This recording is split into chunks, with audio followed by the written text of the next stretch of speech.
I also want to recognize my friend Jacques D'Amboise, who's here from the National Dance Institute. He has worked magic with so many young people by putting a lot of energy and love into his work with young dancers. Any of us who were ever privileged to see him dance know what that means.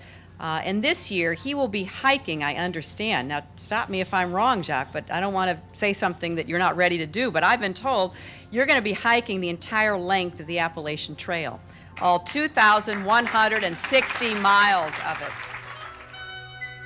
On Memorial Day, the dancer Jacques D'Amboise and his son George set off on a grand adventure, hiking the Appalachian Trail, spreading their love of dance along the way. A Johnny Appleseed again. They always say, you know, oh, dance is wonderful for little kiddies, but it's not serious. And I say, no, it is. It's profound. We communicate by controlling how we move. It's a profound art. And I can't understand why, you know, somehow our culture doesn't recognize it, you know? Well, so ancient. Maybe the first art. Probably is the first art. Well, almost every culture does recognize it, it seems like, except maybe us, yeah, well, to an extent. You've got to help me down this a little bit, huh?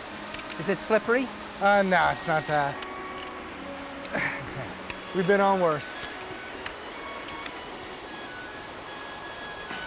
I'm going to do a little jump. Hold on a second. Plie? Ah, perfect. Okay. Not a very good plie. Okay.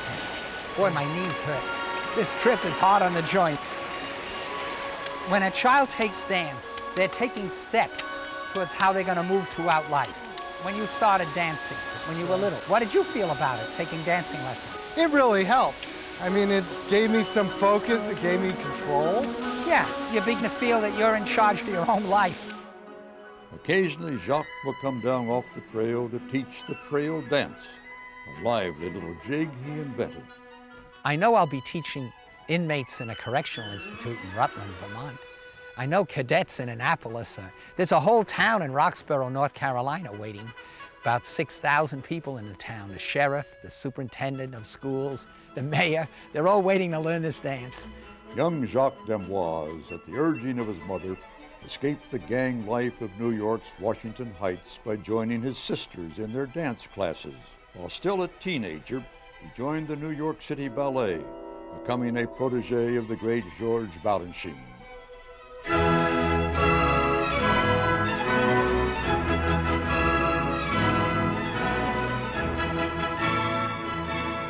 In 1956, he soared in Carousel. In 1976, after more than 20 years of dancing, Jacques founded the National Dance Institute to share with kids of all abilities, all backgrounds, all ages, the joy of learning to control your body, of being in charge of yourself, of discipline in pursuit of art. Terrific!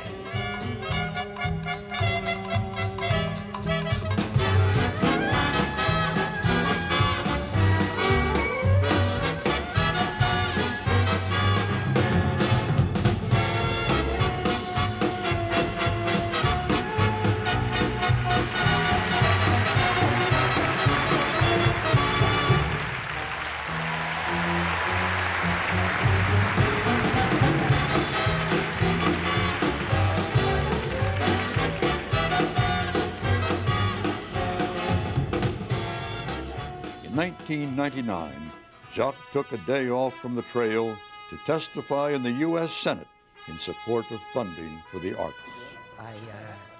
Starting climbing Mount Katahdin tomorrow. Do you really?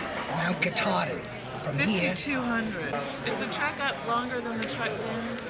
No, it's the same. Really? I see Mr. Chairman just behind Jacques D'Amboise, who will be here appearing. I think all of us know him to be this extraordinary talent. I've known him as a person who's been working and helping in inner city schools here in the District of Columbia. Here's a person who's been at the pinnacle of his career and still continues to work. Mr. D'Amboise? Plato said that you can't be a citizen unless you can dance and sing. You don't have a vote. Fascinating concept. So I thought, well, where do the arts come in? Where do humanities come in? Where? And I thought, okay, let's think back. Very long time ago, when we're just primitive, so primitive, and all the women are out picking up grubs and things to eat to get food. And at night they come together and meet the men who've been going hunting, and they put their nuts in their grubs, and they look at the meat that maybe they have, and they get their shelter, a fire, and they all eat, go to sleep. And I imagined that one night, an old woman, all tired, looking up at the sky, saw a burst of stars, absolutely fantastic. And she went, oh, oh. And it woke up the person next to her, who looked at her and, oh, oh, she said. And then the next one woke up, and the next, wake up, look. Oh, oh. And after a while, the whole tribe were holding hands, going, oh, oh, oh, oh, oh. That's the way dance and music started. I'm gonna make up a dance to the right, to the left, behind, in front. To the right, to the left, behind, in front. To the left, behind, in front. The right, the left, behind, in front. Yes! I never saw anybody better than you in all the years of teaching. Watch him stand. Everybody sit down, sit down.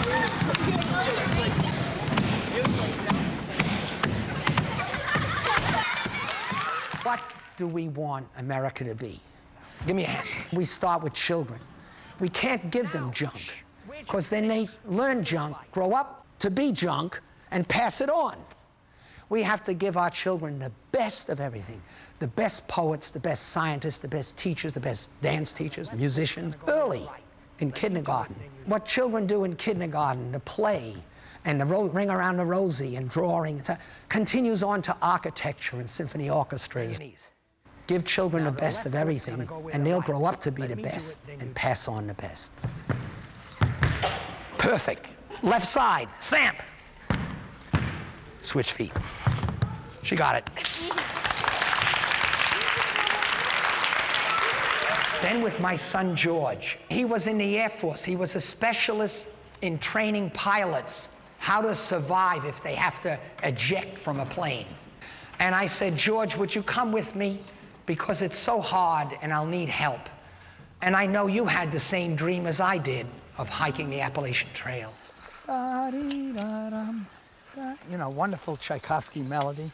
Actually, Tchaikovsky's always sort of been my favorite. It's funny because... And I never think of Napoleon or, you know. Right. Well, I actually don't either. I think of the Philharmonic in Central Park one year, and they had fireworks for the cannons, and Mom made a picnic dinner.